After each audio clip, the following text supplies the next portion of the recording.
Halimbawa, may bahay ako ngayon. Paano ako makakasiguro na safe ako kung sakasakaling may paglindol na malakas?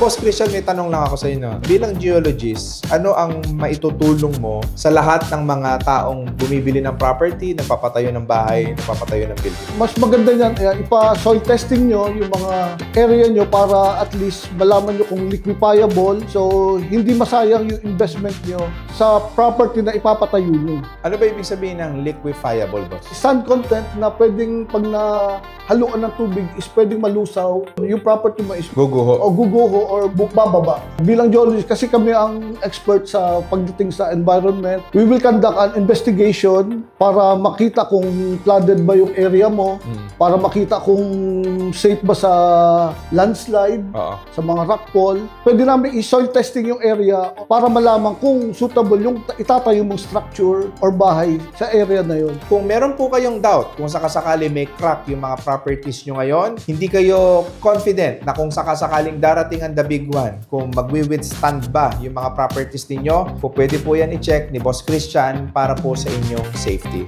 So with that, mga boss, maraming salamat and God bless you.